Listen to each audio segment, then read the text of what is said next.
really great time to start investing if you've got the funds to do so. But it's also a great time also to become a first-time home buyer. We're seeing a lot more price reductions and properties that are going their full term and expiring. That can be sometimes challenging because we have a number in our minds, or it used to be worth X, we think, and rip the Band-Aid off sooner, it will be easier.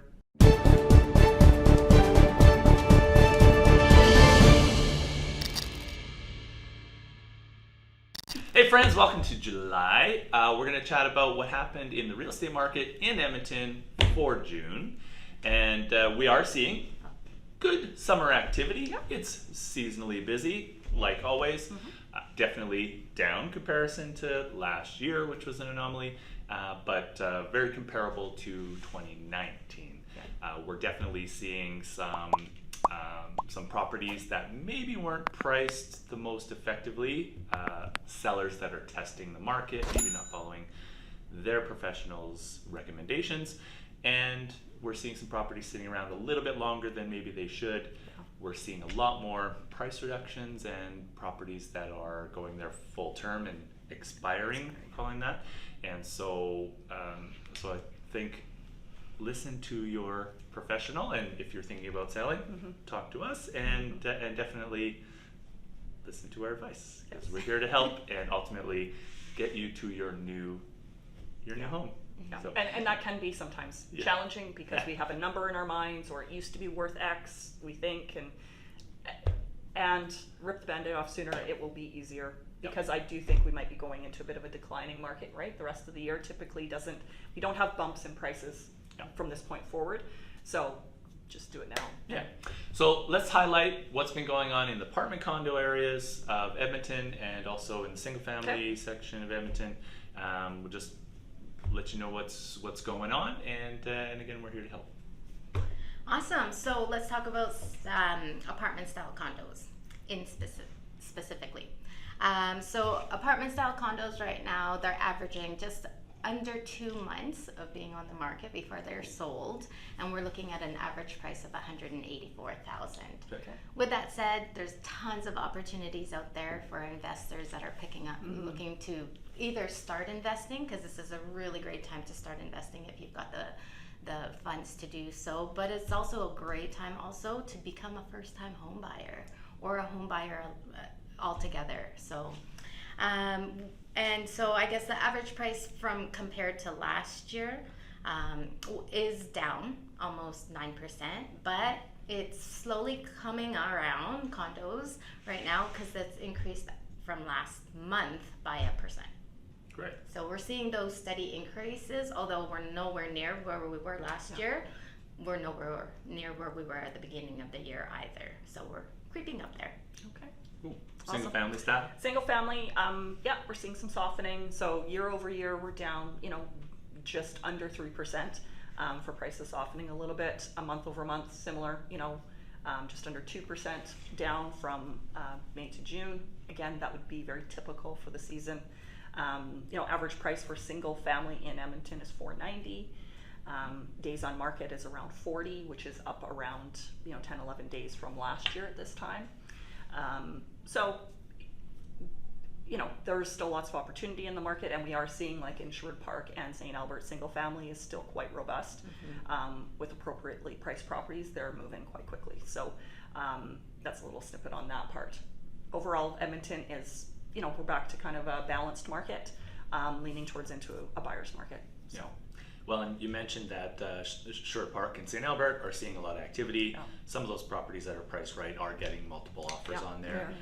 One of the trends that we're seeing here at the office is the offers are being accepted, and unfortunately the buyers aren't able to meet their satisfy their financing condition within the time frame, and are needing extensions. And often 10 business days is pretty common, and we're seeing that needing to be extended, which isn't terribly unusual. But if you're a savvy buyer and maybe you missed out in your on the multiple offer, well, being in a backup position can really work out. So we've seen a lot of our agents really get their offer in first position, because if written properly, the seller cannot even grant the extension. So automatically that would turn over to you. So get your ducks in a row and have the right agent representing you. Absolutely. Let's talk about what's on the high side and low side from last month and how things went. Go for Alrighty. it. Okay, so I guess we'll start from the bottom and go to the top. You like it? Okay, so the low side end of high or apartment style condos right now. This was sold in a low-rise apartment out in Boyle Street. It was a 1-bedroom, 1-bathroom condo that was almost 700 square feet. Nice. Lasted on the market for a month and a half and sold at $39,000. Wow! Got a cash flow. Awesome cash flow. And with condo fees for this one, $305, which includes 2 of your utilities. So Awesome. super awesome opportunity again for an investor or first time home buyer right there. What you're paying for rent. Yeah. On the other end, we'll scooch on up to the high rise. And this is a high rise out downtown in Oliver. This is a 2-bedroom, 2.5-bathroom, 2,300 square feet with 2 underground parking stalls. Yeah. And this was it took a little longer to sell because it sold for $1,025,000. Right on. Yeah. Love it. Yeah, and Awesome. that was in the Carlisle. Cool. Nice. Nice building. Okay. Single family. Single family. So Alberta Ave, we had a single family that was just over 700 square feet.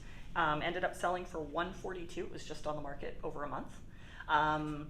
And yeah, could have, long term might be a redevelopment property, but was totally livable as it is. Character home built in 1908. Mm-hmm. On the high end, there was a big property out in McGrath, 5,500 above grade square feet. That's insane. Over 8,000 developed square foot. So massive. Sold for 2.2. Quad garage and all the bells and whistles. So Yeah, so 5,500 square feet, so perfect for just like a couple. I think so, yeah. A couple couples. So hopefully you got some information maybe you didn't know, and like we always say, real estate is neighborhood specific. And so if you're curious on how your home's value has been affected by today's market, changing interest rates, changing economy, we're happy to help. No pressure. I'll just give you the right information to help you make an educated decision, or just to know how your greatest asset's value has changed year over year. Yeah. We're here to help. Don't Always. hesitate to reach out, and go ahead and Like and subscribe.